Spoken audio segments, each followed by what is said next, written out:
people to Toby's Arts Perform podcast. My name is Nadine and I am from Italy. Hello everyone and welcome to the 13th episode. This episode is an interview with Nadine from Muxima Sound System in Italy. I wasn't expecting to do this interview and it's a privilege to be able to catch hold of her.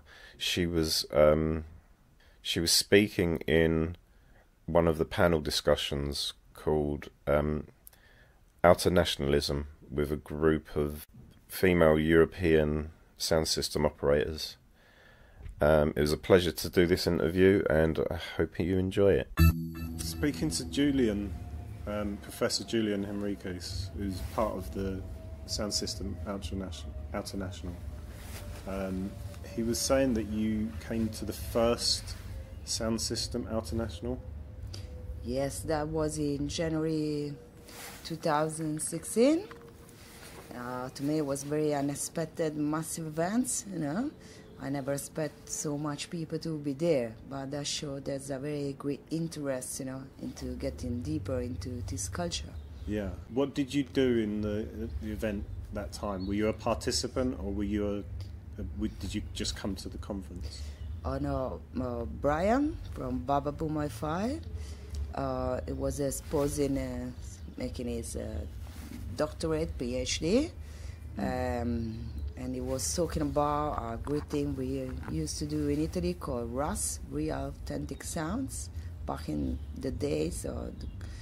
And he invited me to talk about the Italian scene, you know, because he started on our different premises from England, for example. We had no Caribbean migrants, you know. So Sound System started in the squats, you know. And there was a gathering of all the sound system of Italy. That was something very special, you know. So he invited me to talk about that and my experience into sound system in the last 20 years. Yeah. So how much of the history do you know of where sound system comes from? Well, I think when you go into sound system, in a way you need to acknowledge the history of the people that brought it with them from the Caribbean. Yeah. And it's not just about music. Yeah. It's a history as well of separation of culture, tradition, you know. Yeah. So it's something that just comes natural to explore. Yeah, yeah. So, but I'm interested in where it originated from, but comparing that to sound system in Italy, because you said that it comes from the squatting movement in Italy. So what was it about the squatting movement that lent itself so well to the sound system culture?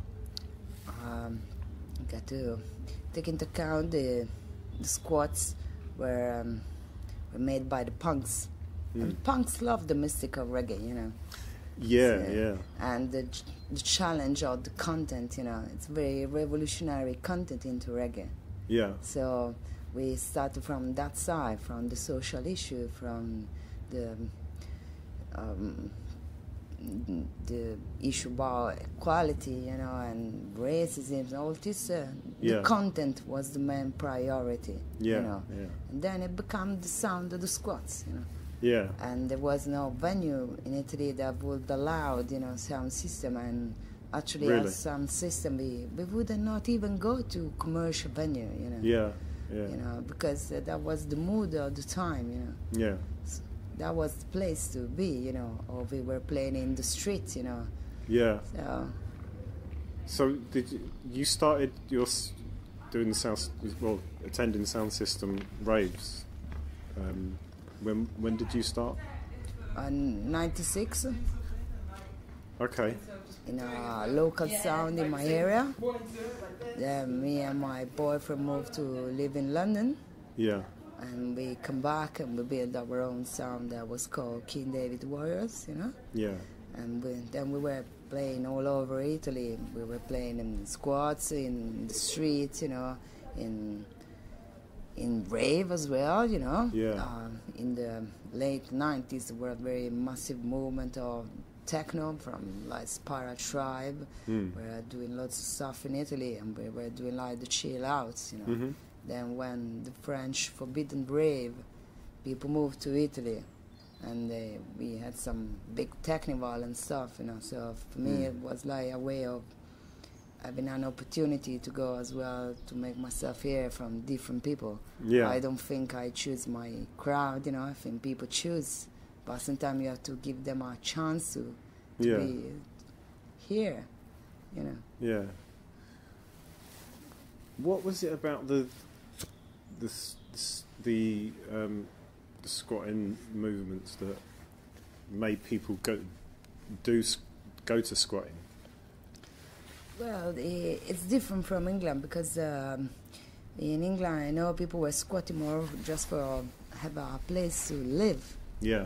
In Italy, they were working like community center. We don't have community center, so there were places where first people can afford to get out, you know, not going to an expensive club where they select you at the door, you know. So everything was affordable. You could see different things, you know. Happening, different music, you know, very cutting edge at that time, you know. Yeah. And then they were doing like as well laboratory, or giving space for migrants to make their celebration, you know. Oh, okay. So it's a real community. Yeah, community space. Yeah. Then like from 2005, things changed, you know. It was especially after G8 in 2001, things become very hardcore political, you know. And the repression becomes so huge, you know. There are lots of squats being closed, you know. Yeah, yeah. And now it's like something a bit from the past. There's still some, but they doesn't work like, they don't work really as before. Yeah, you know. Yeah. There's luckily new people, especially in Naples, you know, occupying places, you know. Yeah. There's a lot of places that are empty for speculation.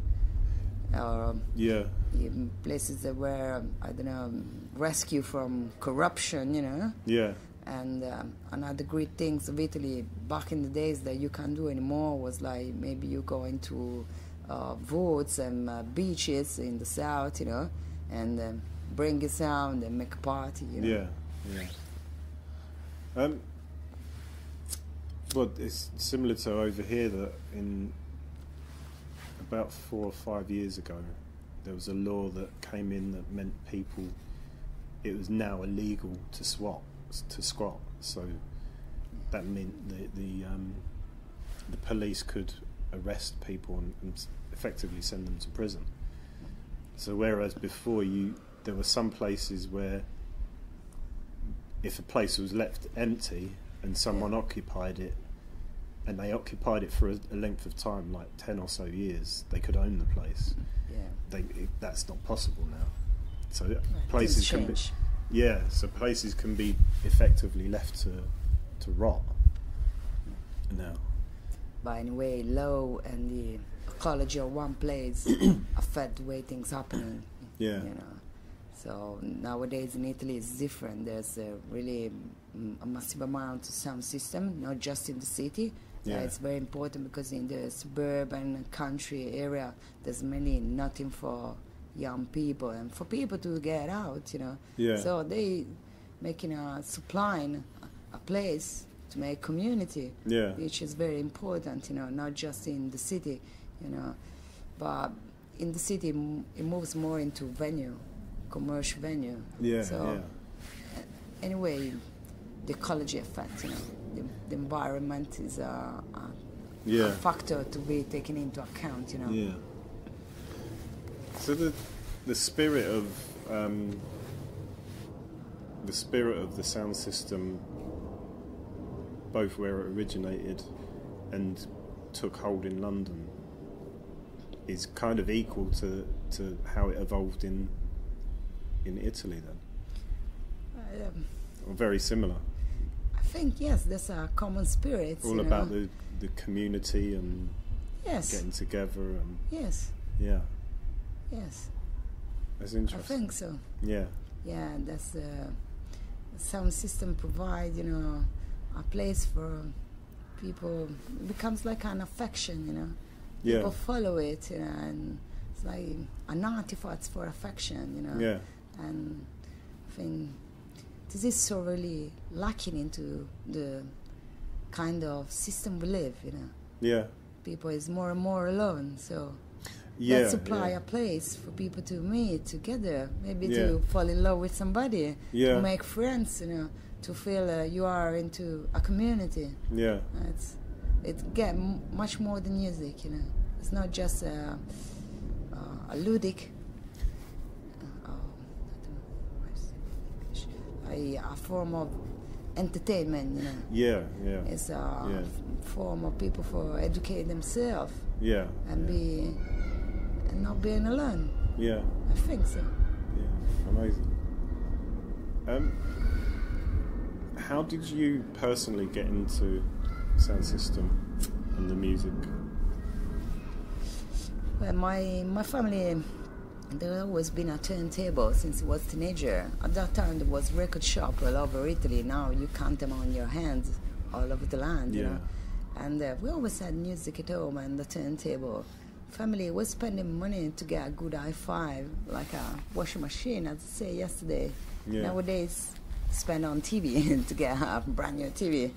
So it just come natural, you know. Yeah. Then I was in this local crew. We went down to Rome to this gathering, and I was not playing at that time. I was just buying records. But one of the boys in my crew challenged me, saying like, "Woman, don't play music." So I'm gonna say, "Okay, remove you," and I stopped playing music. You know, it's from there. Yeah. You know, it was a challenge. You know. Oh, okay. And I thank him now. In that moment, again, I'd be offended, like, what you're saying, you know. But nowadays, you know, Yeah. I thank him for saying that. So, I know that in the UK, it's even today, it's relatively unusual for women to play sound system, even though there's many Black British women sound system that like the play sound systems, but it's still very much male dominated. Is that the same in Italy? Yes. Yeah. I think be even more, you know, like, I don't feel so, I feel it more in Italy than in UK. Okay. You know, but at the same time, I think that women always been there, doing different kind of works. You know, putting a lot of emotional labor. You know, labor, emotional work. You know, maybe not being on the front line like playing music, but organizing, helping, promoting. You know, maybe making the store to make some money for the sound. Doing different things. You know, so I know it's more common to see women singing and less on the deck. Yeah. It's sometimes you really need to research, to study, and find somebody who is willing to help you understand how a sound system works. You need to learn to operate it and understand the way it works. You know. That's up there. The one with all the lights on. Yeah. Just keep following around. Go round, up the stairs, and then in. Sometimes you have to try and get out. Yeah. Did it take you long to learn how to do it and make your own? I was so passionate and interested, you know, that it would just become something like you do it for passion, you know. You want to understand, you know, how to and be self-sufficient as well. You know, not to rely on somebody else to wire something, you know. So you do it all yourself? For you. I was doing that as well. Yeah. So and you need to know, like, if you make poetry, you need to know very good your grammar. And syntax, you know. So, but it takes time, you know. You be patient, observing others, you know, learning, trying at home, trying out, you know. Yeah. And then things get together. Yeah. I've never tried it myself. I'm not electrical minded or anything like that. It seems a lot to take on, but I suppose where you said it, you're passionate about it. Yeah, I mean the basic of Sound System, the way it works, it's very simple and very logic in that sense, you know. But you need to get your mind into that, and it just come natural, you know. So, compared to other types of music in Italy, how popular is the sound system culture compared to the other music? Nowadays, it's very popular. I mean, it's very underground, you know. I mean, if I talk about underground music, there's no commercial, you know, sponsorship or stuff, you know, like that. You know, it's still very underground, but it's very popular now. You can do very huge dances too, you know. Okay. And I think it's a very good point, but this year is like 3 decades of Sound System in Italy. 3 decades? Yes. Okay. So the seeds start flowering. Yeah. That's amazing. How just 30 years and... Yeah, but... I mean, realistically, it's only been sort of 50, 60 years in the UK. Yeah. We've been lucky with lots of people put their knowledge and help, you know. People like me, I mean, like, lots of sound came, you know, and show us, you know, how to work things better, you know. Like, for example, Jashaka is a main inspiration worldwide, even in Italy, to came and put his knowledge, you know, help people getting into it. Channel One, Abashanti, Ration Seppa, all of them, you know, being very willing and helping the scene growing, you know. Yeah. So how long have we got? We're okay, because Last one. That's cool. Let's wait until these go by. Hi. Hi. So you organised one of the panels yesterday, didn't you? Yes. Now, I wasn't able to attend that panel. For me and the listeners, would you talk a bit about what that panel was and what you were talking about? The panel was called Out for the Sky. Or, Out for the Sky. Or better, The Other Out for the Sky, and it was on European women that are into some system culture. So I invited Anya from Siren System from Germany, Dash Fire from Czech Republic, Sister Abesha, she's a producer from Italy, and Lady Laia from Barcelona. There's many more girls in Europe. They are very active, you know, but they couldn't attend, you know. That was to give a panoramic, you know, for our active ladies are into Sound System, you know, and putting their talents and skill, you know, to make things work, you know. So I'm very happy they came and they talk about their experience, you know.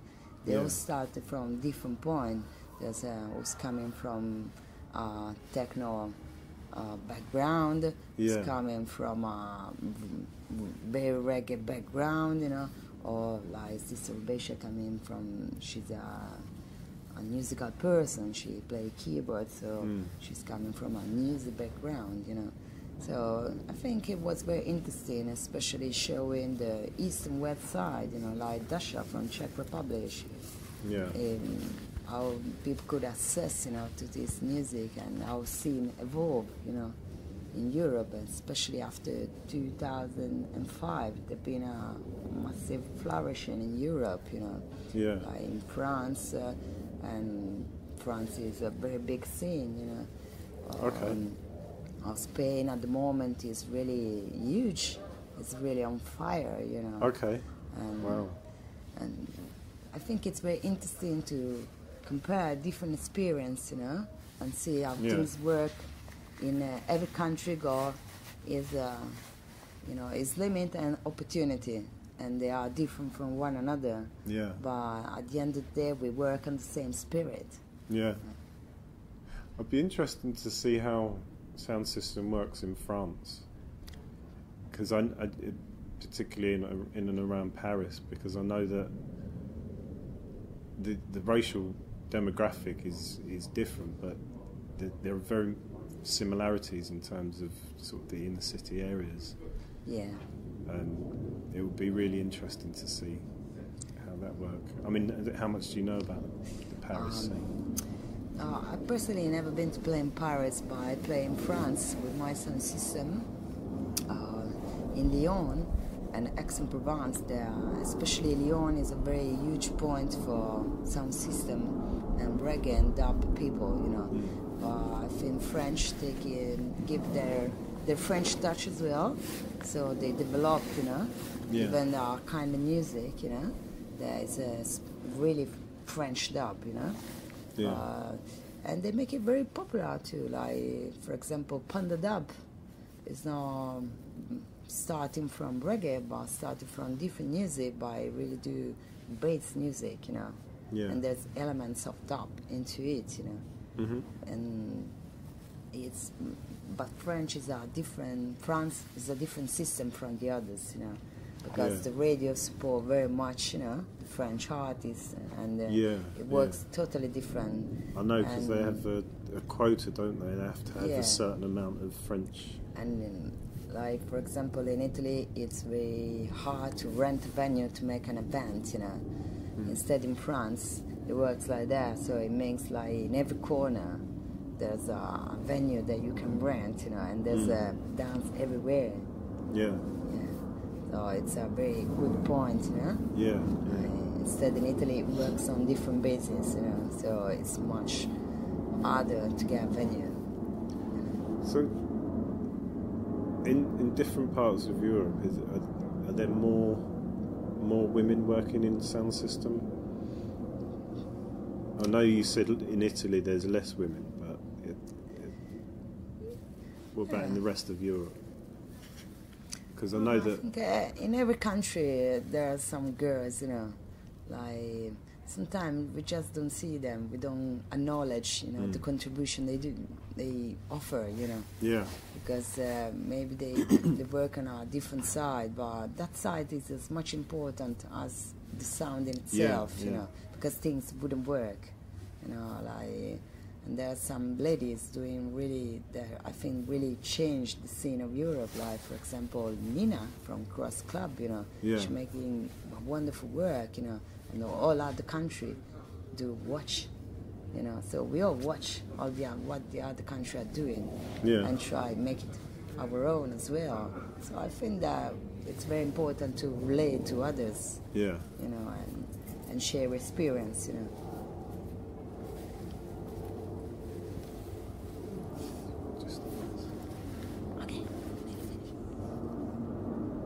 So do you think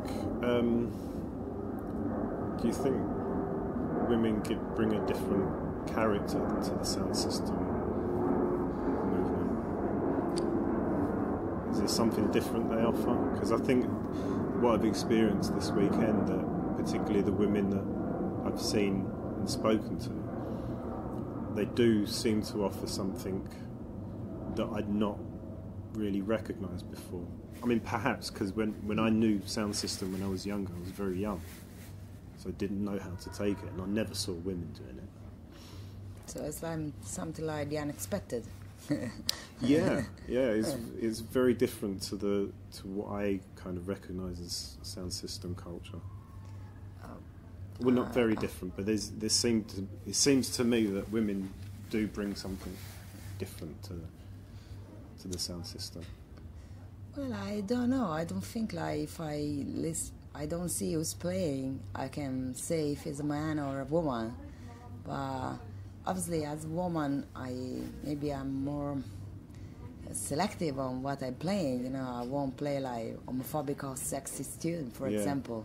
You know, but I think that I choose that go according to the selector. You know. Yeah. But I don't really see. Maybe because I'm a woman. Yeah. I don't think that I can say if he's playing a man or a woman if I don't see him. Yeah. But I think it's good that women bring, you know, a different attention, you know, and they want to be acknowledged for their contribution, you know. Yeah. And if we acknowledge the history of their contribution, then maybe it helps into society as well to see women doing different stuff, you know, yeah. or stuff they can't afford nowadays to be in the position to do it. And in a way, music reflects what's happening in society. Yeah, absolutely. So yeah. I think it's not just in music that more women are emerging. That's a global issue. Yeah. So, and it helps maybe man to see a wider perspective on what women can do. Yeah. Not to be just in a predictable role in their life. Yeah. Thank you so much. Thank you, Toby. Yeah, I wish we had more time. I wish too. Yeah. It's been such a busy weekend here. Very intense and very wonderful Sound System Outernational experience. You know, I really thanks the team and the co-mates. It's been an amazing weekend, and I'm looking forward to the next one. Really, there's a lot of food for the brain to talk. Absolutely. To think about it. So I always go back home really full of joy and love, you know, for what I'm experiencing here. Yeah, cool. Thank you. Thank you so much. Well, love. That interview with Nadine, brief though it was, just emphasises to me that regardless of a person's social situation or their racial heritage, reggae and the sound system culture can mean so much to people in terms of its vibration, its lyrical content, its political implications, and its community aspects. And it complements so well what I'm finding out about art in general and the art that I'm interested in. So, thank you, Nadine, from Muxima Sound System. So, back to the schedule. On Friday, I will be publishing the next episode with Richard De Dominici, performance artist, and Meredad Saif, who is also an artist and artistic director of 30 Bird. See you on Friday.